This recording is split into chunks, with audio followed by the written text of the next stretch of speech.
you know that Gaithersburg is one of the most diverse cities in the United States, of the small cities in America. And I'm very proud to call this city my home for the last, since 2001. So I am just delighted that you're here. And we have a wonderful program for you tonight. Thank you for bearing with us. We are grassroots people.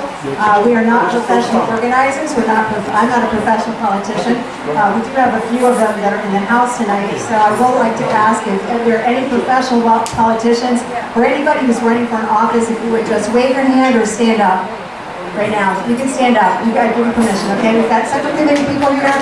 We've got other people here.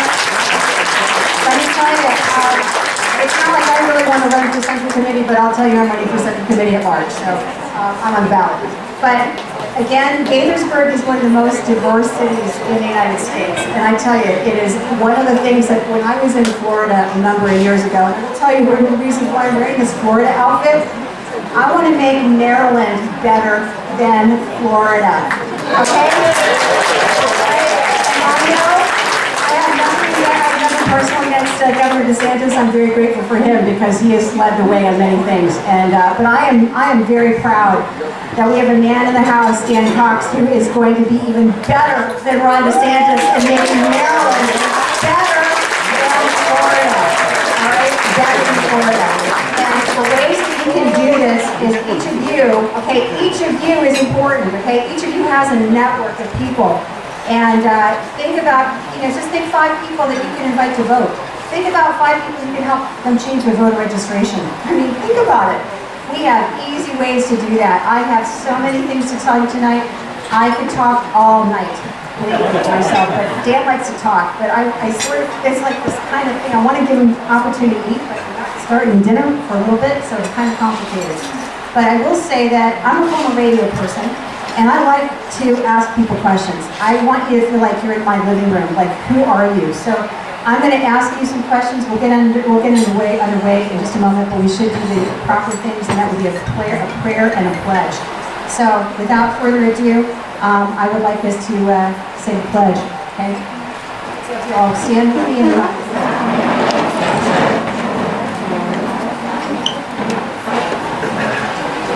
to the flag of the United States of America and to the republic for which it stands, one nation, under God, indivisible, with liberty and justice for all.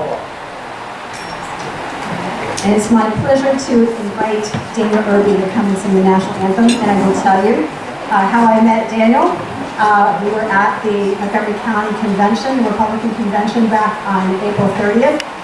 Sophie and I are in the parking lot. We're putting away all our stuff, our gear, and he offers to help me put stuff in the car.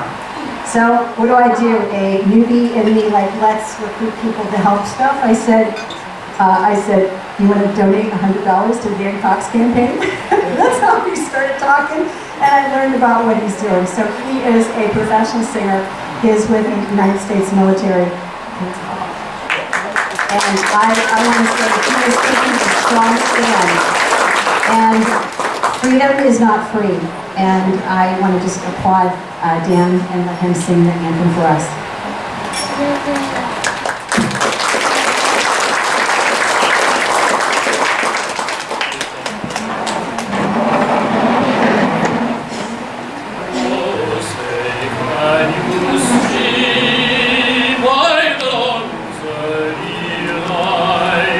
What so proudly beheld at the twilight last gleaming, whose broad stripes and bright stars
great talent.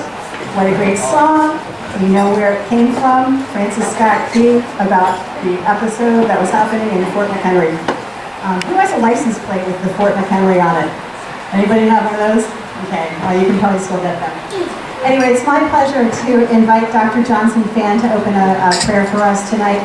I have known Dr. Fan for I don't know how many years, probably since about 1992. There used to be a Christian radio station on the air, WCTN 950 AM, and Dr. Fan advertised for his practice, his medical practice, he's an OBGYN, and for years he had Psalm 139 on the radio. And let me tell you, Dr. Fan has been an incredible resource to this community.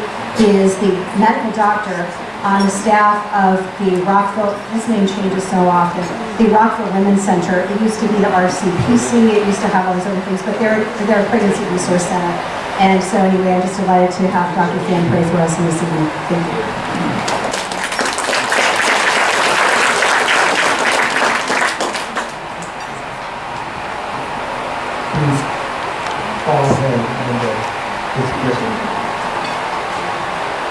Our Heavenly Father, thank you for giving us this opportunity to gather together to rally behind and support our dear brother, Honorable State Delegate, Mr. Dan Cox.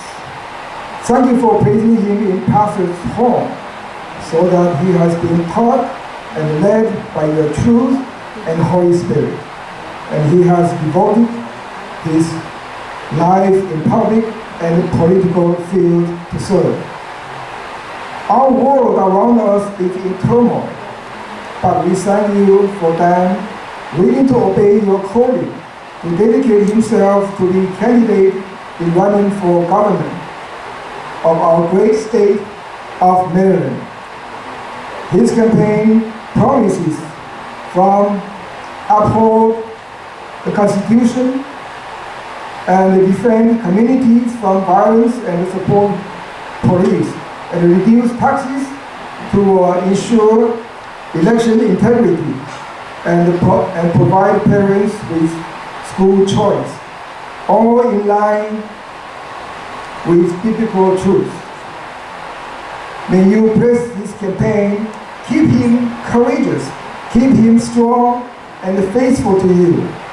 And please give him your perfect wisdom and love so that he can bring Maryland to the right course and lead the high office of this state to glorify your name.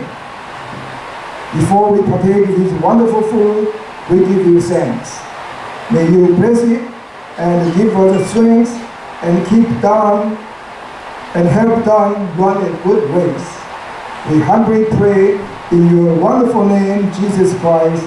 Everybody say, Amen.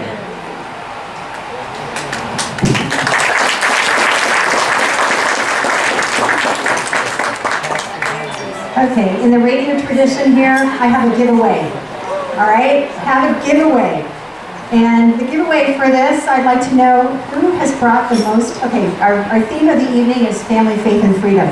So, family, actually, I might have changed it, but we'll do the family part first. All right, so who has brought the most people? This does not include Dan, all right, because he's got a few here.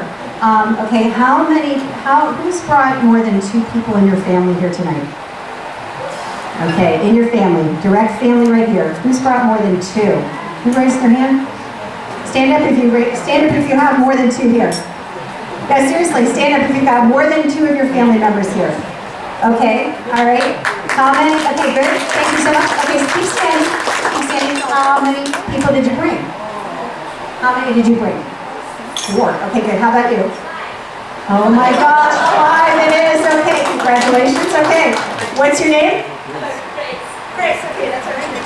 Okay. Okay, good. All right, so we have some chocolate for you. You can tell me if you like dark chocolate or if you like chocolate with crispy stuff, like Nestle, but better because it's Belgian, or milk chocolate. What would you like, Grace? Dark chocolate. So, Betty, can you make that happen for her? Thank you so much. Okay, next. All right, great. Okay, so let's see. We got faith, family. Okay. All right, let's do the freedom part. Who has come to the United States? Who has become a citizen within the last 5 years? Anyone? Anybody? Okay, stand up if you've become a citizen in the last 5 years. Wow. Oh my gosh. Welcome. Okay. Who has become a citizen in the last 4 years? Last 4 years? Okay, all right. Who has become a citizen in the last 3 years? 3 years? Last 3 years? Oh my gosh, I'm looking together. I've got enough chocolate bars, we'll just split the pack. Okay. Okay, 3 years. Okay. 2 years. Okay, today. Okay, 2 years. Last 2 years. Who became a citizen in the last 2 years? Whoa, okay. Who became a citizen in the last 1 year? Who became a citizen in 2022? Who became a citizen in 2022? Oh, okay. All right, so it's 2021. What month did you become a citizen? Okay, both of you stand up. Okay, stand up. Where? Okay, all right. Who became a citizen in December of 20... Okay, you should stand up. Have them stand up. Don't be shy. Come on. Yay. Okay, all right, so who had become a citizen? Who thinks they became a citizen last? Okay, December. Okay, who became a citizen December? December 21? Okay, anyone else become a citizen in December 21? Anyone become a citizen December 2021? I see you. When did you become a citizen? What month? Okay, all right. December. December, you're at the same table. Actually, you want this. Are you sure? Okay, crispy. Okay, good. Welcome. Okay, so they are here at this event. Okay, they just became citizens. That means anybody can help. This is one of the things about freedom. Freedom is something that we all participate in. Don't let anyone look down upon you because of when you became a citizen or what you're doing. Each of you has a network and you can play a huge role. So I'm the Montgomery County person that is working with Dan along with Holly over here. Where did Holly go? Holly, breathe. Stand up, Holly. Okay. So Holly and I are working with Dan from Montgomery County. We need a lot of help. Things happen, and what I'm trying to say is there are 14 polling places that are going to be open for early voting. We need people to hand out information about Dan. We can make a difference by doing that. We have a sign-in sheet. If you would like to contact me, if you'd like to help, my email address is really easy. Pam, the number 4, Moco at AOL.com. Pam, 4Moco at AOL.com. Your money is helpful, but your bodies and your networks are even more helpful at this point because we need to fight against what's happening, and you guys can help. So, I want to introduce you to the reason why we're here, and that is Dan Cox. And I will tell you that I am very grateful for Dan. I knew of Dan because my husband's an attorney. And so because of the kind of law that my husband practices, we like to network with other attorneys who practice in family law. So I knew of Dan. I knew he was a Christian. I was like, okay, this is great. I knew he was a legislator. But when 2020 hit, I was looking, when everything was starting to be vaccine and lockdowns, I was looking. And I don't know how, I started to come across Dan's stuff, but I was like, thank God, there's somebody speaking up in the General Assembly. Now I know Neil Parrott is here too, and I know he was probably speaking up too, and other people, like Laura Arkanen in Baltimore. But I wanted to say Dan did an outstanding job, yeoman's work, as they say, to stand up for each of you in the General Assembly against vaccine mandates, against the state of emergency that Hogan had implemented against each of us. And Dan was right there fighting the fight for us. So I just want to commend Dan to you. But anyway, so let me explain, let me do the real bio here, okay? He's proven he's pro-life, he is pro-Second Amendment, he's pro-police, making sure that our freedoms and our safety is not in jeopardy because of what they're doing in the workplace. But Dan has been a constitutional lawyer for almost 2 decades. He's a father of 10. His little Caleb was born on the 17th of February, and I'm sure he'll tell the story, but I'll tell it anyway. But he asked his wife Valerie when they found out that she was pregnant, can he still continue? And she said yes. So let me tell you, the whole family is in this fight. and we're so grateful for Dan and what he's doing. He has traveled all over the state. I mean, I know the hours, I know where he goes, and I'm just this little person doing this little piece of work, and I am just amazed at their stamina. Patience, who is this field director, is right here, and I tell you, she is just fab, and I can't comprehend how the whole family is holding up there, but I know the prayers of many are making it happen. But what else do I want to say about Dan? Dan has lived in Maryland his entire life, except when he went to Regent, right? Yeah, okay, so that was a very small time. We'll cut you a break here. But Valerie, his wife, is also from Dorchester County. So they have the whole state pretty much covered. But nonetheless, I just am so grateful that Dan is who he is. God has raised him up. And we need to continue to pray for him and his family and do whatever we can, because we are at crossroads that we never thought we would see in Maryland and in the country. And Dan has the ability to hold the tide here. We have the ability to hold the tide, just like Virginia did. And if you have friends in other states, you can get them to donate. They can donate up to $6,000 per person, and that includes a husband and wife. They can each donate $6. If they have a business, they can donate $6, okay? And they can do that every 4 years. So don't let that intimidate you. And so yeah, am I working this campaign or what? But I am just very grateful for Dan, and without further ado, I'd like to introduce, have Dan come and speak to us. Thank you very much. Thank you.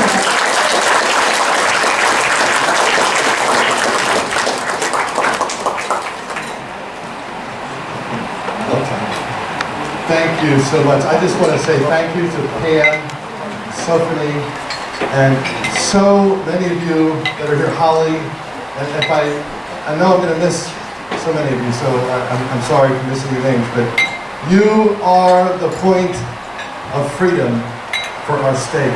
You are the individuals God has called to step up to help us, and I can't tell you how blessed I am. Dana, thank you.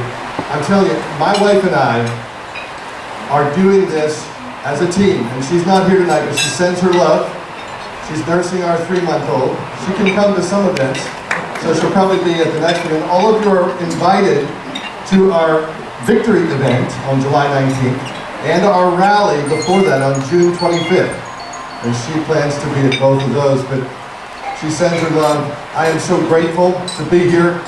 I am very concerned about the direction of our state. We have a window of opportunity to protect our children, our families, and our freedom. And 2 years ago, it began to awaken in me that if we don't speak up now, just like Esther in the Bible, we may not be rescued, but God will raise up someone who stands in the gap. And so, in faith, we started to speak against some of these oppressive mandates. And there was one delegate, actually there were 2 delegates, one of them is no longer a delegate. There was one delegate who stood with me, and that man is right here, and his name is Neil Parrott. And he needs your vote for Congress. Neil is a man of God. Neil is running on our America principles. He's running for Congress. He needs your support as well. Neil's a patriot. In Annapolis, when Neil pushes the red button, I pay attention. You know, the yes vote, no vote. When Neil pushes no, and if I'm not no, I check. Because I know that Neil cares deeply about our freedom. And together, it's been an honor to serve in Annapolis. And we are running to make sure that we do not lose this flag. We cannot lose this flag. That flag stands for individual liberty. And I intend on day one to issue an order to end the oppressive mandates so that you can make your health decisions and not have the government control you and tell you what to do. That's our freedom. On day one, we're going to issue an order to strike out the racist CRT that's causing people to lose their spots at universities, to be brainwashed as children, to think that a boy doesn't have to be a boy, he can be whatever he or she wants to be. But worse than that, I stood on the House floor, and Neil remembers this fight we fought together against the law that came a year or so ago to, behind parents' backs, allow children to be counseled about suicide and even potentially chemical castration at age 12 and up. That's completely uncalled for in our education system. And on day one, we're going to end that because we're going to take charge of these issues through the State Board of Education. We're going to issue regulations to the COMAR that actually protect parents' rights, because the Constitution under Article 8 protects our parents and their choices in our schools. That's what we have to do together. And the problem that we see is the Biden administration putting their head in the sand and blaming others, while they're the ones in charge causing this. They're the ones that shut down the pipeline. The Biden administration is the one that took action against the American oil industry and the American energy industry. The Biden administration is the one who has reversed many of the regulatory freedoms that President Trump brought us. And even right now, in our own state, President Trump's tax cuts, $2.5 billion, sits in the Maryland Treasury instead of in your pocket where it belongs. It's your money. And on day one, I'm going to send that money back to you. We are going to open up our fuel reserves. The oil and gas moratorium in Maryland is going to be over. We're going to immediately seek to deregulate to build a refinery here in Maryland that will be the attraction of the East Coast, so that we will have an opportunity here in Maryland to boost our production and supply and our business. And I have started a project called Project Not Forgotten for Western Maryland, Southern Maryland, the Eastern Shore, and Baltimore City, to say that they will have a place at the table, and never more are we going to put them aside and forget about their businesses and shut down their industries. Instead, when their gas is coming up in Western Maryland from the ground as it is, we're going to let them use their property rights and access that fuel. Thank you. And never again are we going to allow our government, like my opponent did, to shut down their businesses. Never again are we going to allow them to shut down our churches. Our religious freedom is essential. And yet it was ruled non-essential. For the first time in 400 years, you couldn't go to your house of faith. You couldn't worship God. You couldn't sing a hymn. Some of you couldn't do it, couldn't have a wedding. You couldn't even have a funeral. But you could go to Walmart. You could go to a liquor store. You could do many other activities with big box stores. That's never going to happen again on my watch. And instead, business is going to have an opportunity. We are going to bring business back to Maryland. That's the path of the future. And it's the Republican path. It's the path of freedom. When you look at Florida, for instance, we hope to do what my friend Doug Mastriano wants to do in Pennsylvania and make Florida look like small baseball. Little leagues. No, we're going to make Maryland an attraction. We have the ocean. We have the Eastern Shore in our farming. We have the bay, the rich bay. We have the mountains and our fields. Do you know Maryland used to be called the breadbasket of America? Back at our founding, it was one of the highest producing wheat areas in the country. Our farms were amazing here in Maryland. And yet regulation continues to crush our industries and our farming. We're going to push that back and open it back up. And we can do that because the executive branch controls the regulations in large part. So for every regulation that the government of Maryland wants to pass, I would like to have the Trump rule. You have to eliminate two. And that's why I'm honored that President Trump endorsed our campaign for governor.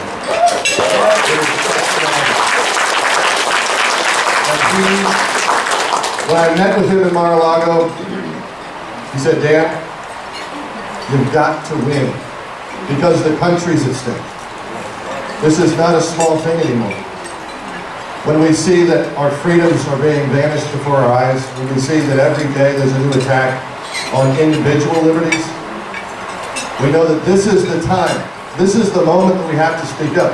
We cannot be silent and we cannot be shy. Many times I have tried to be a good leader and politician by being careful of how I say freedom principles, and I still pledge to do that with all of my ability. But we're not in the politician mode to win and protect our liberties. We cannot hold our mouths shut. You know, there's a scripture that talks about King David being rebuked by God for keeping his mouth quiet at a time when he should speak. And it was a contemplation that David himself wrote. Because this is the moment, and I think about this in terms of some of the issues of world history. How many have seen the movie Darkest Hour? If you haven't, it's a good movie. Darkest Hour had an interesting scene, and it goes like this, where Winston Churchill asks the Parliament, if we make a deal with the enemy, if we go halfway, we might save our country and save our lives. But we're going to see that Nazi flag go up over Parliament. Do you want that? And everyone said, never. Never. They would rather die than to lose their freedom. And that's the principle that we have, hopefully not as drastic yet.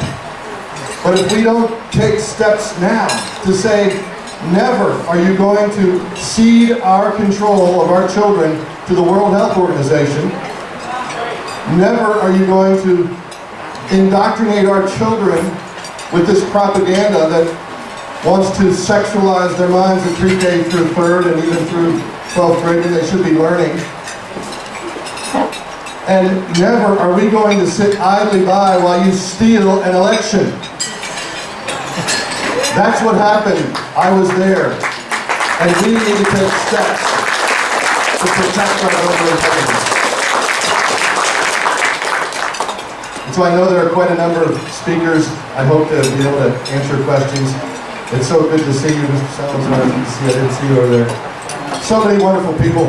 Thank you so much. I look forward to hearing your questions in the future. And I am asking you this. Will you stand with us these last 30-some days? We have run as hard as we can, and it's not over. And one of the things that I learned as a decathlete, I was an NCAA track athlete. I was blessed with that opportunity in college. One of the things I learned was you run through the finish line. You don't run to the finish line. So we're running through the finish line with everything we have. And my opponent is bought and paid for by the globalists.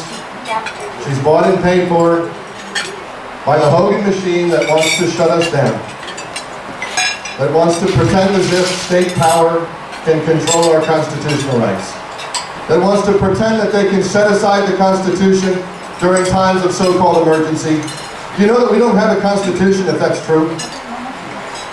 A Constitution is not needed in times of peace so much. It's only in times of emergency that the Constitution has the most effect of protecting our liberties. And yet they set it aside. And they want to do it again, and again, and again. And they say that those who say otherwise are crazy. Well, what does the Constitution say? It's the highest law of the land. It is a compact that we agree to give power to the government. It binds the government as the highest law of the land.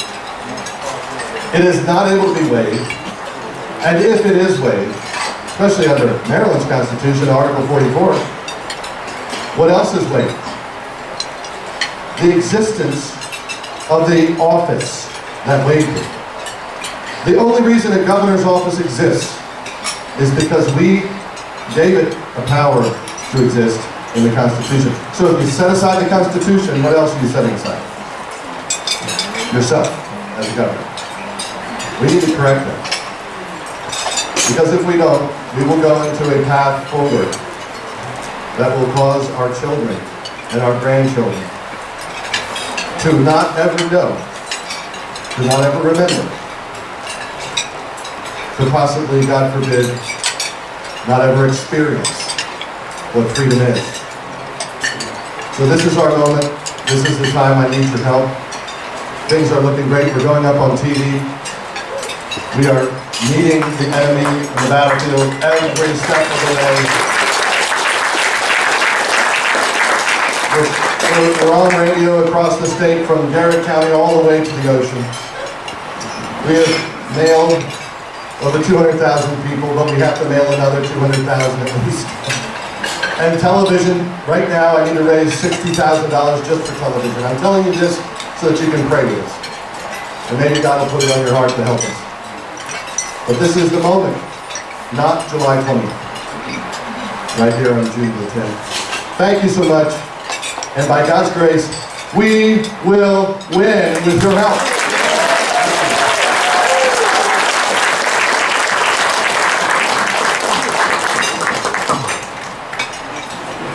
Thank you, Dan. That was a wonderful word.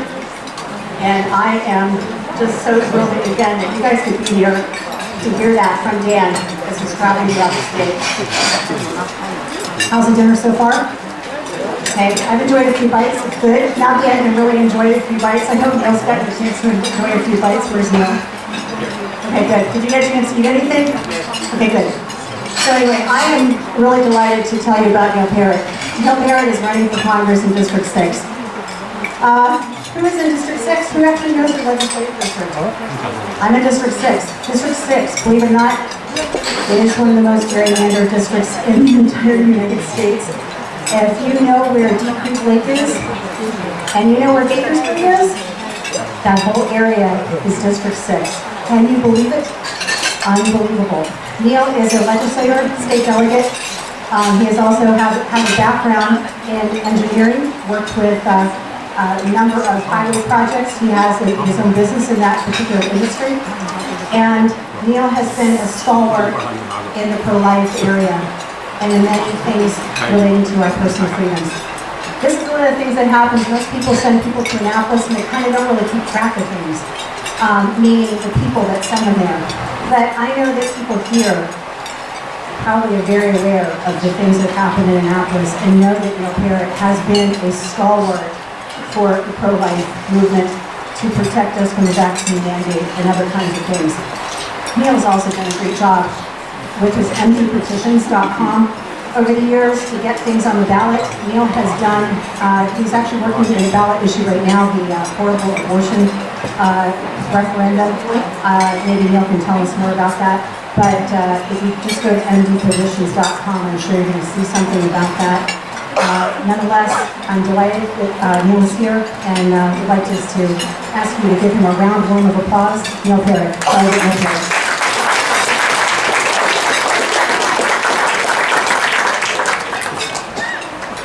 Thank you for that kind introduction. It's sure a pleasure and an honor to be able to talk to you a little bit tonight, and to be able to follow in the footsteps here of next governor, Dan Cox.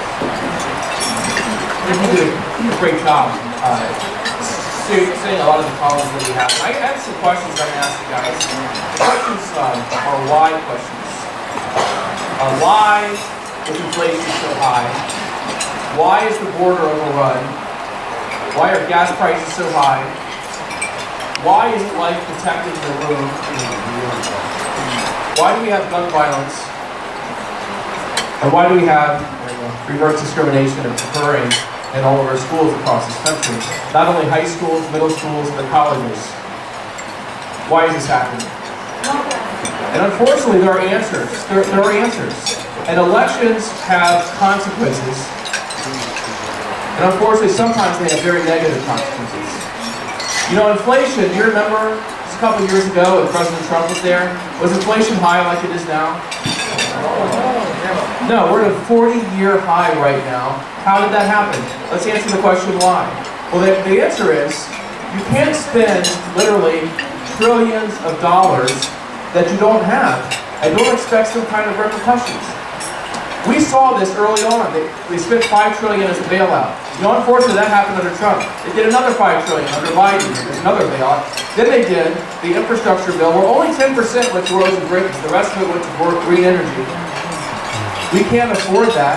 When you do that, and you have a lot more dollars on the market, that means that each dollar is worth less, which means inflation goes up. That's why we have it. We have to change these policies. When you send me to Congress, We will change those policies. We'll get a balanced budget again, and we won't continue to spend money that we don't have.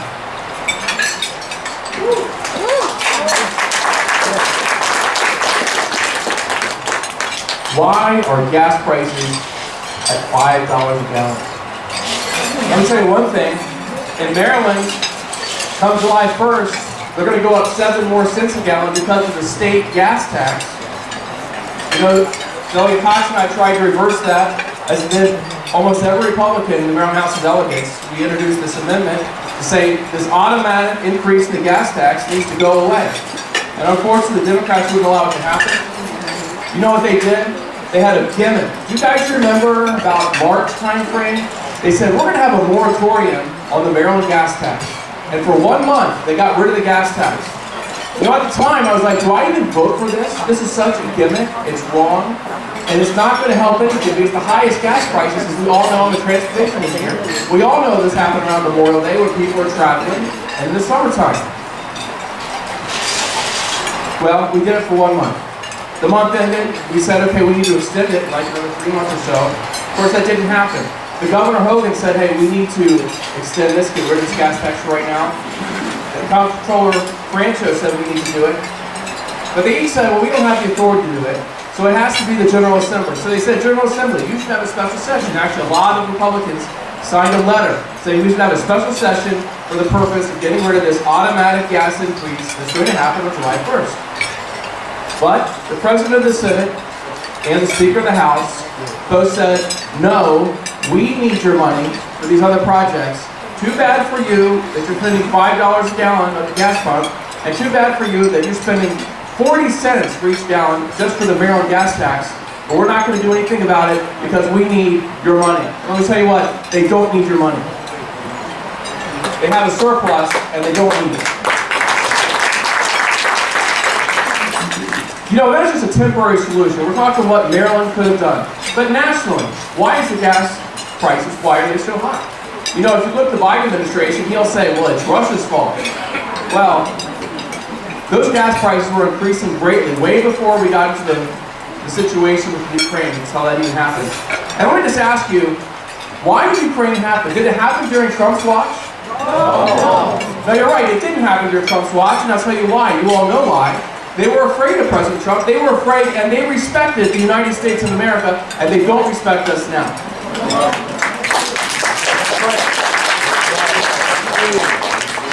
We all remember the embarrassment of Afghanistan. If you listen to nightly news, they think Afghanistan never even happens. But you know, in my lifetime, I never, ever thought I'd see a repeat of what we did in Vietnam, where we tucked tail and just ran. We got our helicopters, we left all our friends behind, and we left. And you know, in Afghanistan right now, there are U.S. citizens still there who want to get out that can't get out. We did the wrong thing there. We sent a message to the entire world that the United States is weak. And you know what? It's not the United States that's weak. We have a president that's weak.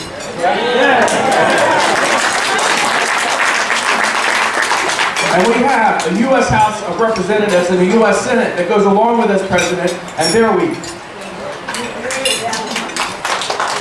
And it's time that we get rid of Nancy Pelosi as Speaker of the House once and for all.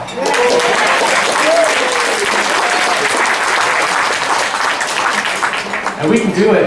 We're going to start right here in this district. You know, the districts, Garrett, Allegheny, Washington, all of Frederick, just the top part of Montgomery, Gaithersburg North.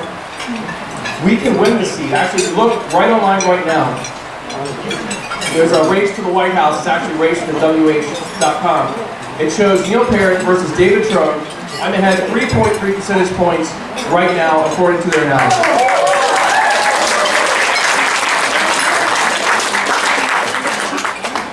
You know, I'm really thankful to be able to work with other people, like Dan Cox. We sit in the back of the General Assembly this year, and that was a real blessing. We weren't able to for his first 3 years, but this year we did. And they shouldn't have put us together because we kind of ganged up. We did a great job back there. We did. So let me get back to this gas thing.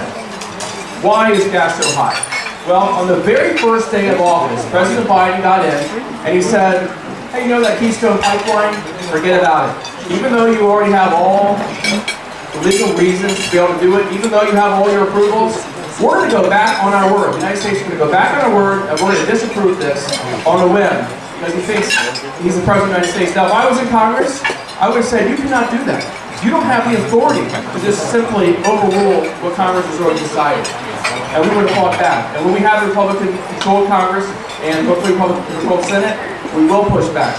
So the very first thing he did is he disapproved our Keystone Pipeline, which went from Canada down to Louisiana, while at the same time approving a pipeline that went from went from Russia to Germany and bypassed the Ukraine. And they knew what would happen.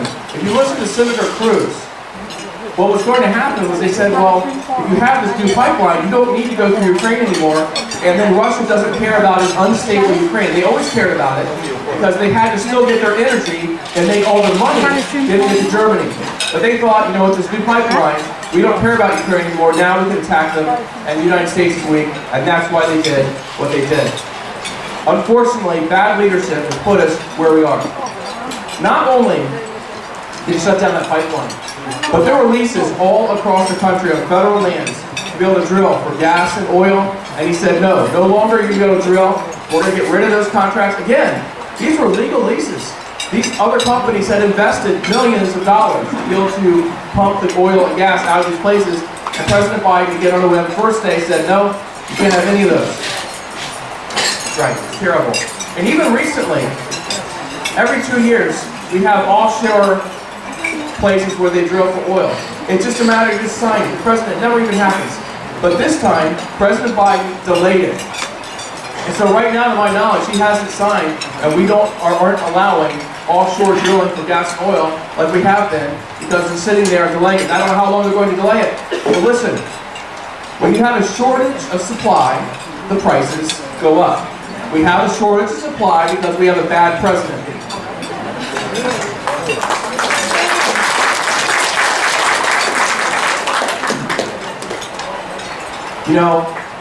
The pro-life issue is huge, and I have some good news today. Mind if I share this? Can I share this?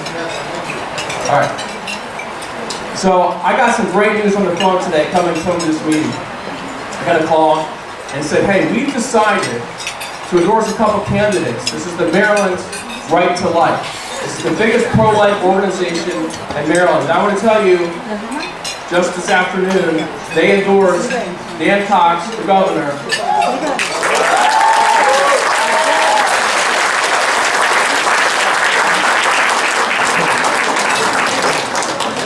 All right, they also endorsed me for Congress.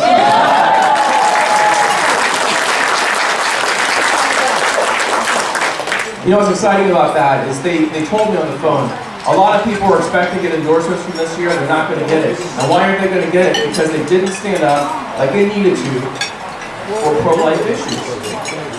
But Delegate Dan Cox here, he stood up. He actually brought in a resolution to the Maryland Republican House of Delegates and said, hey, this is part of our platform that we're going to stand up for pro-life issues. And unfortunately, that was shut down. But that was the right thing to do, and the pro-life community recognized it, and they're full 100% behind Dan Cox for governor.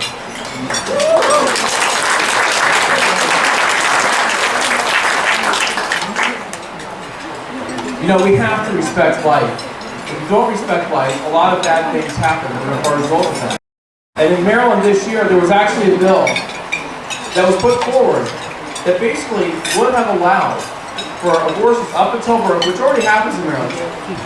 But basically, a month after that, if for some reason the baby were to die, they were not going to be allowed to prosecute the mother for that death. And it was just an extension of abortion 1 more month. But what that really is infanticide. And that is completely unacceptable. And thankfully, a lot of you in this room, a lot of people all across the state of Maryland spoke out and said, what are you doing? And that bill died very quickly, thankfully.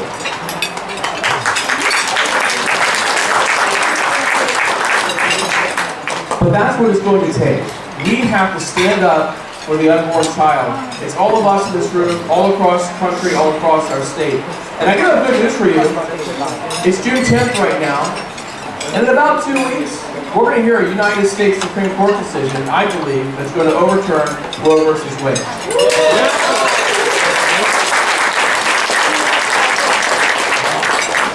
You know, I've been waiting for that, I would say my entire life, but I guess it happened when I was 3. I was born in 1970. How about my entire awareness life, when I knew what was happening?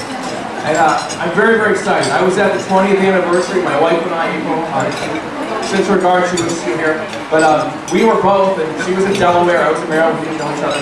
But we were both at that march to say we need to stop abortion in January on the 20th anniversary. It was 1993. And this is the year I believe we're going to see it finally go away, which it needs to.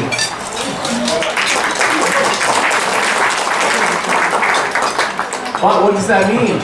It means there's going to be a battle now. The Roe v. Wade goes away, the battle's going to the states, but it's not just in the states.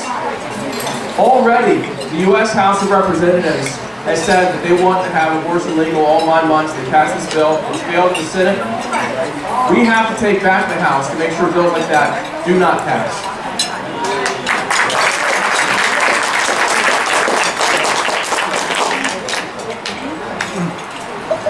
All right. I ordered a dishwasher back in November, and I'm still washing the dishes by hand. Now, thankfully, I've got some kids, so they do a little more than me. Who is aware that there's a supply chain issue in our country right now? We can't get the goods. I mean, are you kidding me? A dishwasher? I should have had it maybe 2 weeks after I ordered it. But hopefully we'll get it by the end of June. That's what they tell me. So I'm hoping it happens. We have 20 days. You know, when the supply chain occurred, did President Biden do anything about it? No, he didn't. And we had all these ships parked right outside of San Francisco, of California. And our Secretary of Transportation, Buttigieg, what was he doing? You guys remember what he was doing at this time? That's right. He was on paternity leave for 3 months. That's almost treachery. You have a job to do, and our country's suffering, and you're sitting at home doing nothing. President Biden should have fired the guy and hired somebody to go do the job.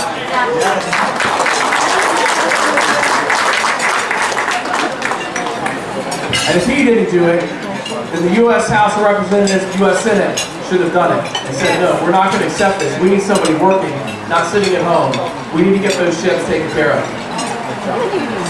All right, I had a long list. I don't want to take forever talking tonight. All right. I'm going to talk a little bit about the border. The border is becoming overrun, and actually they're about to change the rules. And the estimate is the population of Washington County is, that's where I am, that's why he's at. The population of Washington County is going to come across the border every single week. The whole population of the whole county, every week, is coming across the border. These are illegal aliens. They don't care about our country. And I tell you, I am so thankful. Tonight I saw, in the news on, I saw people who went the right way, the hard way, and got their U.S. citizenship. Let me give a round of applause for them. Thank you.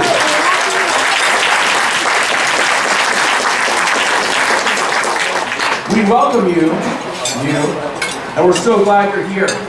And you know what? That's the way that every person should be coming to this country. They should be coming legally. And we need to stop the border crisis. And it is a crisis. You know what? It's not just that illegal aliens are coming across, but you have human trafficking. People are taking advantage of other people. You have drugs, and you have fentanyl that's coming right across the border. And it's killing, literally, Americans every single day. We can do something about this. We can stop it. We can build a wall. Build the wall. We can take care of this. And with the Republican House of Representatives, we're going to do it. You know, it's interesting. When we had the Republican House, the Republican Senate, and the presidency, unfortunately, some leaders in the Republican Party said, oh, you can fund that wall next time. Let's wait till next time. Well, next time kept becoming next time, and then we didn't have control of the House of Representatives anymore. When you send me to Congress, I'm going to join the Freedom Caucus, and there won't be a next time. We're going to make it happen right away this time.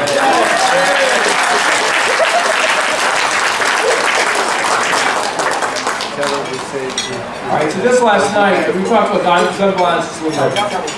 last night, my area, the state delegate, I represent Smithsburg. You may have heard about that. There was a business in Smithsburg where a person came in, shot many of his fellow employees, 3 people died. He's left there and went to a roundabout near my house where the state police were responding to that shooting, and they recognized, wait, that's the car. And they stopped the car, there was a shootout. Thankfully, the policeman was fine. He was grazed on the shoulder. He was actually on camping this weekend.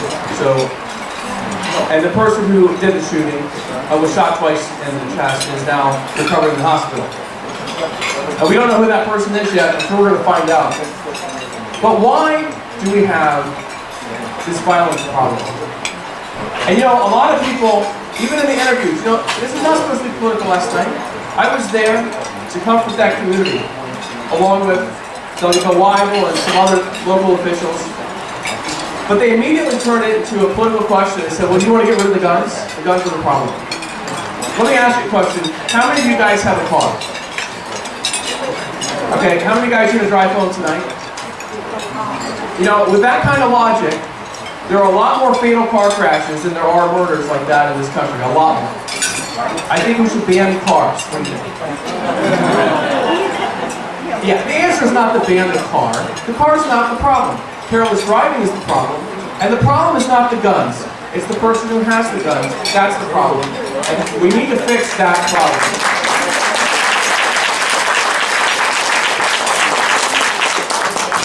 You know, unfortunately, this is a societal problem. There are mentally ill people who need to get help. But also, we need to make sure that kids, when they grow up, that they respect authority, that they respect other people, that they respect different pieces of property, that they respect firearms. This teaching, unfortunately, is not happening. And instead, what we're seeing in the public schools is they're teaching things like critical race theory. They're teaching things like you can change your gender. They're teaching things that are false, that aren't even true, and they're hurting our society, and they're hurting our kids, and we need to turn that around.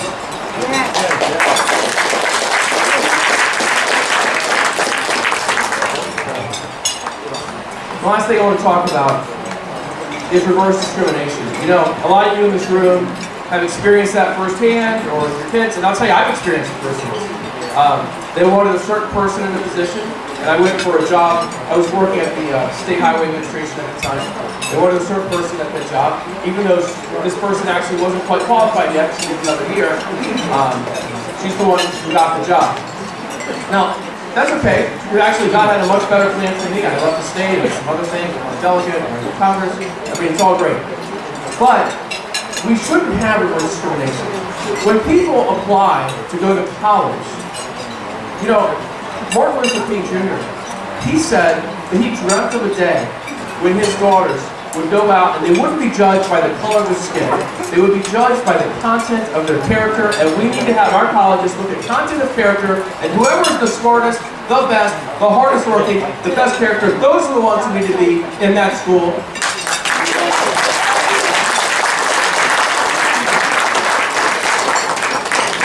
Not some number just to fill a quota. That's not why they should be there.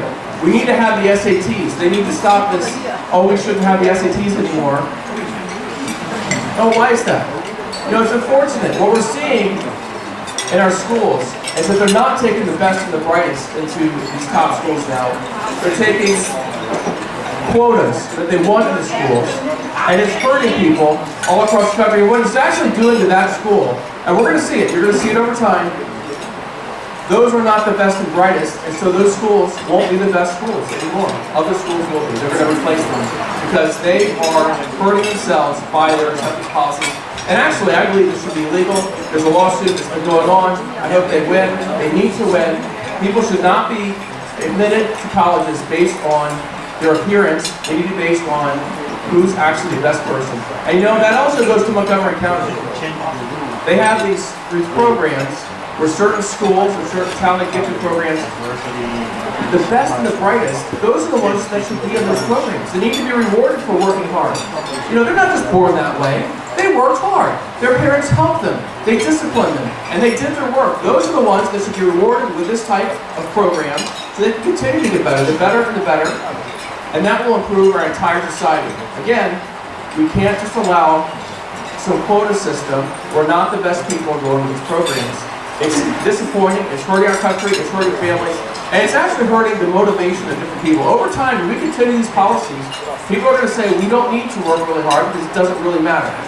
Well, let me tell you what, it does matter. You all in this room know it matters, and even if society doesn't reward it, God will reward it. You will be rewarded for working hard, and you will do better than everyone else.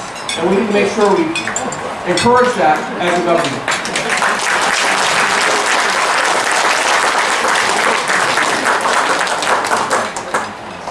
So tonight we've answered the questions. Why is inflation so high? Why are gas prices so high? Why are we pro-life? Why do we have so much gun violence? Why is there reverse discrimination? And why don't I have my dishwasher? Go Brandon. Go Brandon. There's the answer right there, Liz. That's good. Yeah, the answer is, we chose president for this country unwisely, and we need to correct that.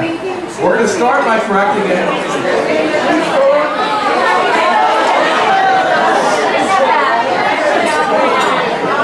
We're going to start correcting that in Maryland when we elect someone positive like Dan Cox as governor.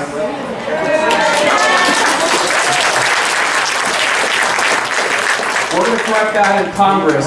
When we get rid of Nancy Pelosi, we send Neil Parrott to Congress to join the Freedom Caucus and make some things happen.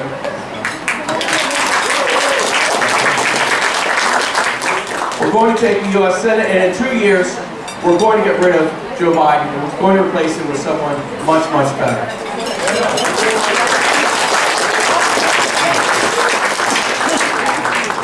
Thank you all for your time tonight. Thanks for dinner. It's really a pleasure to talk to you. And I thank you for supporting a great man, Dan Cox. I know you guys have donated to him. Please continue to. He needs it. I need it too. But we really appreciate your help. This is what's going to change America, and it starts tonight, right now. Thank you very much. God bless you. Thank you very much. So many points that Neil mentioned I can't even begin to comprehend, but one of the things that came to mind is that when I was a teenager, okay, I'm older than these guys, but when I was a teenager, there was a law, or there was a bill that was presented in the Maryland General Assembly, and it was, should we give poor people money for abortions? So I got interviewed by the Blue Blade News. My mom and I were in our local mall, and I'm a high school junior, senior, or something like that, and I had just become a Christian. I knew abortion was wrong, and yet I wimped out, and I was like, I don't know, maybe so, maybe so. I'm going to say this is the same thing that's happening right now. We have to stand strong for the things that we believe in. Do not let peer pressure, do not cave to peer pressure, find people to link up with. All right, this is the only way that we're going to get through this, is to be with other people. So speaking of that, an opportunity, you can join some Team Cox Loco people on Monday night at Mission Barbecue in Germantown at 6:30. It's a free event just to come, brainstorm, talk about what we can do, because there's a lot of stuff that we can do. If you want to come early, that would be great. You support a good business for supporting us and everything like that. So come at 6, hang out, talk, whatever. But that's another thing. But I will tell you, also tagging on to Neil, I'm a victim of a crime. I was a victim of a violent crime when I moved to Montgomery County in 1986. That person didn't have a gun. They had the knife in my kitchen. All right? I walked into my apartment. I walked into my roommates that I were about to move out. They moved out that day. I'd come in just to grab some stuff out of the freezer that we had forgotten. Who eats frozen vegetables? But I was being diligent, right? So cleaning out stuff, and this guy, the phone rings in the bedroom down the hallway. I go into the bedroom. The guy comes around, comes like this, with a knife. You don't need a gun. We need police. We need people that are going to uphold the rule of law. So, nonetheless, I am very grateful that we have that in our current governor candidate, Dan Cox, and Jordana Schiffman-Owens for Lieutenant Governor. So, I also want to tell you too that some of the stuff that you're seeing here that Neil's mentioning about the shortages and things like that, there's a woman named Lucia Newman who is with Al Jazeera Network, and you can look at some of her things that she has broadcast about Venezuela over the last maybe 7 years or something like that. Check her out. you're going to see the stuff that is, I hate to say, coming to America if we don't rectify it, of course. And Lucia Newman has interviewed people. You know, we can't get medicine. We don't have electricity in our hospitals. The hospitals that used to be some of the best in Latin America are no longer. And they can't, you have to even take a light bulb to go to the hospital. You cannot even find medicine. So I know that we don't want that to happen. And again, Dan Cox is a line of defense. Somebody was telling me the other day, it was Holly, reminding me about a prayer that people have talked about. One of the Maryland slogans is the old line state, and we have the ability to push back the tide of darkness right now. So there's another person that also, I think was Al Jazeera, who is somebody worth looking at. I cannot remember her name, but she talks about what happened in Cuba. And I think it's called, I can't remember the episode, I want to say it's like Buying Cuba or something like that. And it's tragic. It's beyond tragic, but I think it will also give you a glimpse of where we could be headed. And we have to stand up. We have to fight back in a legal way to do that. So if you want to donate to causes and things like that for legal campaigns, that would be helpful too. But I am very pleased to have Luis. Now he's going to say it's Peach, and it's P-U-I-G, and it's because of a French name and generation where they have done that, but it's spelled P-U-I-G. And Luis is a champion, a patriot. He has a history. I know many of you have come from countries where there have been many human rights abuses, and we want to end up getting PTSD. But I think that there are some here that have not lived under that I think should benefit from hearing a story of what our country is all about. Our country has been the bastion of freedom for so many. And so Luis has a story that I'd love for him to tell you about. Please give a warm welcome to Luis from Cecil County. And he's also the author. The author of the book Born Again, and he will tell you about that. Luis, thank you so much for coming. Hello, everybody. It's a pleasure and honor to be here. Pam and I, we talked online, and we were very excited. She got me very excited about you, Dan. I recognize a lot of things that my wife and I, we value.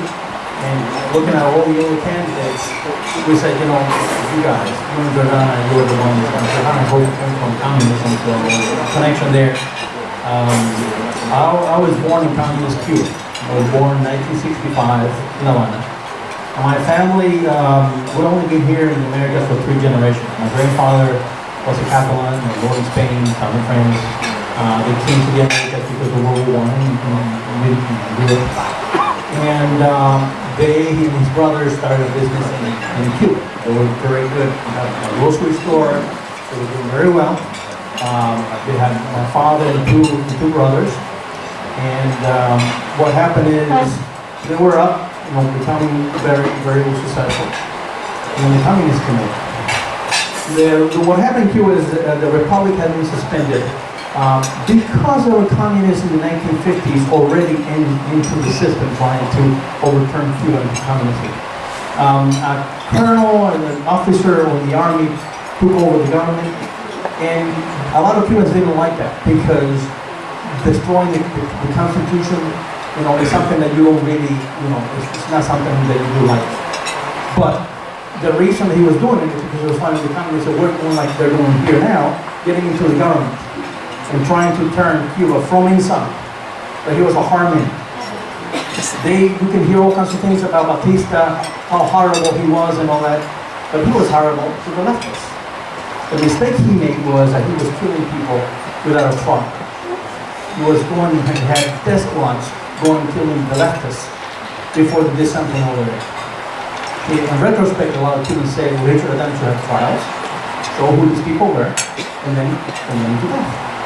So a lot of Cubans they never forgot that he had done that, throwing the gun.